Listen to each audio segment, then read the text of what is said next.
Hi everyone, I've recorded this a few times, so I do apologize. I'm trying to make sure it looks like I'm looking directly at the camera and not reading, and I'm just struggling a little bit, so I do apologize.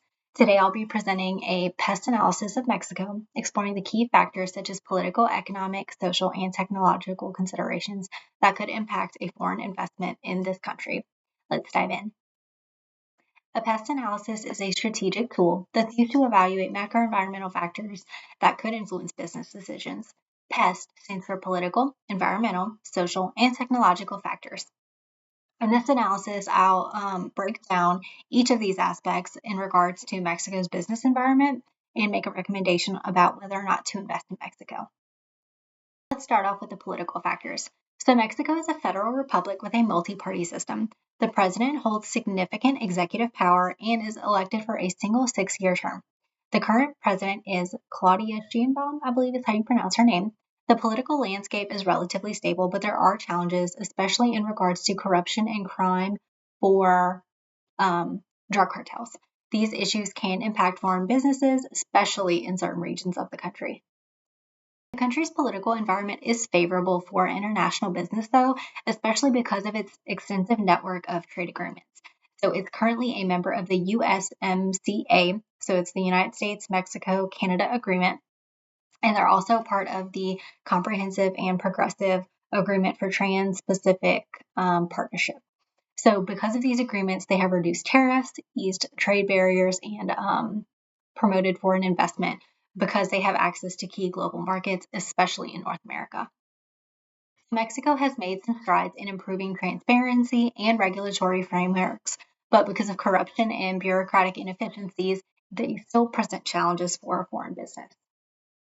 Overall, Mexico's political environment is largely stable and friendly to international business, especially because of the favorable trade agreements. But businesses should be cautious of the corruption and the regional security risks that are posed by the organized crime. Let's start looking at the economic factors. So, Mexico has made significant economic reform over the past few decades. So, they've transitioned from a closed, government controlled economy to a more market oriented one. And so the country's current GDP is approximately $1.79 trillion, with growth rates that are around 2 to 3% annually. And the GDP per capita is approximately around like a little less than $14,000, which is moderate when you compare it to global standards. So the economy is also a mixed economy where some sectors are controlled by the government, especially energy and telecommunications, while others operate under the free market principles. So the country benefits from a strong manufacturing base, especially in automotive, electronics, and oil production. So its principal trade partners are the United States, China, and Germany. And the United States alone accounts for 80% of Mexico's exports and imports. So it makes the country highly dependent on us. And additionally, our foreign direct investment in Mexico is around $130.3 billion. So that further highlights Mexico's importance as an investment hub. Mexico has faced moderate inflation, not inflammation, sorry, around 5.5%, which can affect business costs, but remittances have increased, so that boosts the consumer spending in the country. Agricultural exports like tomatoes, avocados, and berries have definitely benefited from the reduced tariffs that Mexico receives under the trade agreements, which helps drive growth in the agricultural sector. Despite some economic inequality and inflation concerns, Mexico's growth, their manufacturing base, and the trade agreements position it as an attractive investment. And the country's dependence on exports, especially to the United States, give it an edge in the global trade. Let's move on to the social factors. Mexico has a young population, so the average age is around 29 years old.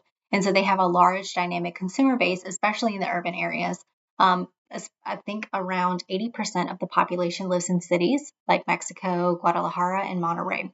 And those are especially important economic hubs. But Mexico is also facing an aging population due to declining birth rates. So that will have long-term implications on the labor supply and the healthcare system. Mexican culture places significant emphasis on family and relationships, and that those cultural values definitely extend into the business environment, where personal connections and trust play a critical role in building business relationships. And the dominant religion in Mexico is Catholicism. So around 80% of the population actually identifies as Catholic, which tends to influence social holidays and rituals. And that's really important to know. Excuse me. That's really important to know if you're trying to, establish a business in Mexico, to understand the cultural aspects of that. There is a lot of income inequality in Mexico. There's a large disparity between the rich and poor populations. The informal employment is also really widespread. So that can skew the official employment and income statistics, because only around 27% of the population actually has education beyond high school. So the demographic mix presents both opportunities and challenges for businesses operating in Mexico. Mexico's young urbanized population provides a strong consumer base for businesses, but the income inequality and informal employment should be considered whenever they're assessing the labor market and customer purchasing power. Sorry. And lastly, the technological factors. So over the past few decades, Mexico has made notable strides in technology and innovation. There's investments in sectors like automotive, manufacturing, aerospace, and electronics have driven a lot of growth for the country, especially in cities like Querétaro, I think it's how you pronounce it, and Monterrey. Additionally, the National Council of Science and Technology has been pivotal in supporting research and development in fields like biotechnology and renewable energy. Um, Mexico has also been working to regulate their digital economy with laws like the Federal Law on Protection of Personal Data and the Law on Protection of Digital Economy. While they've made progress in that area, the R&D expenditure is still really low. It's only about 0.3% of the GDP, which is really low compared to other countries. So it has a strong infrastructure in urban areas, so it's an attractive destination for industries in this area, but the relatively low investment in R&D can limit opportunities. So after evaluating all of these political, economic, social, and technological factors, I would definitely recommend investing in Mexico. It's a promising opportunity for businesses, especially in factors like manufacturing, automotive, and technology. They have a stable political system, strong trade agreements, a young population, and a growing technological landscape.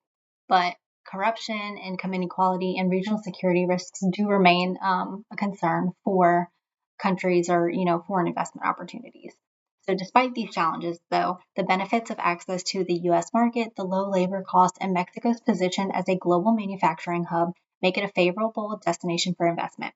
In conclusion, Mexico offers substantial growth potential, and I believe it's a good investment opportunity, particularly for industries focused on manufacturing, trade, and technology.